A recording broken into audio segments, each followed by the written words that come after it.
The tension grew palpable as their research neared fruition. The whispers grew into a murmur, then a roar as more and more students caught wind of their plan. The very air on the campus seemed charged with the electricity of imminent change. The university administration, oblivious to the storm brewing within their own hallowed halls, continued with their lives, blissfully unaware that the three young women they had nurtured were about to shake the foundations of society.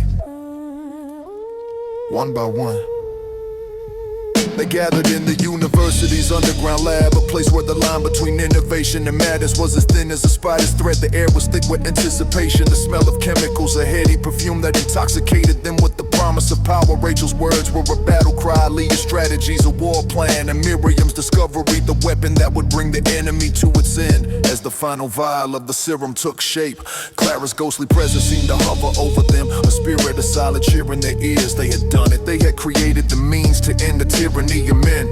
The weapon was ready, the world was theirs for the taking. But with great power comes great responsibility, and Clara's daughters would soon learn the true cost of wielding it. The moment of truth was upon them, and there was no turning back. They were the instruments of a new world order, a world where the scales of justice would finally tip in favor of the oppressed. The countdown had begun, and the fate of humanity hung in the balance. The first reports trickled in, whispers of a strange illness that struck only males. Infants cried out in pain, their tiny forms contorted by agony as their bodies rejected the very essence of their existence. Men young and old failed, their once robust frames now withered and frail. The life force draining from them like the last drops of a river into a desert. The pathogen, a silent and invisible killer, moved with the swiftness of a shadow, leaving no trace but the wake of its destruction. The world looked on in horror, a horror that grew with each passing day as the numbers swelled, filling hospital beds and emptying homes. The panic grew louder than the cries of the dying. Government scrambled to understand and contain the cure, but the disease was a labyrinth, a maze of genetic code that defied all logic and reason. The medical community was baffled, their best and brightest staring into the abyss of their own ignorance.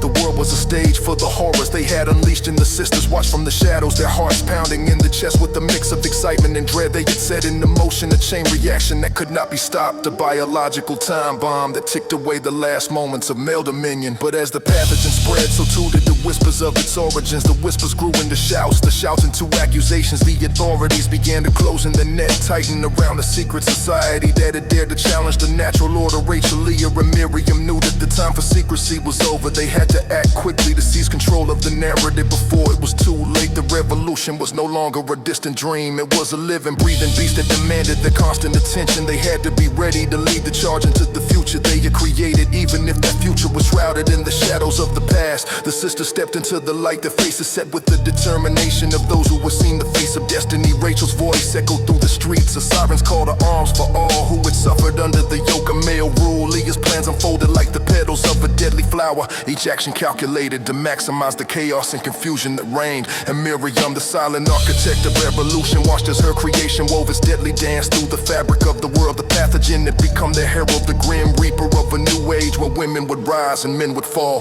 The world was on the brink of a gender apocalypse, and the three sisters stood at the precipice, their hearts beating in unison with the pulse of change. They had lit the fuse, and now they had to navigate the explosion that followed. The winds of fate howled around them, urging them on with whispering the sweet promise of a world where women could live without fear. But as they looked into the abyss, they had to ask themselves, what kind of world would they build from the ashes of the one they had destroyed, and at what cost to their own humanity? The battle had been waged and the war was just beginning. The echoes of Clara's words resonated through time, a call to arms that had become a prophecy, a declaration of war that would echo through the annals of history.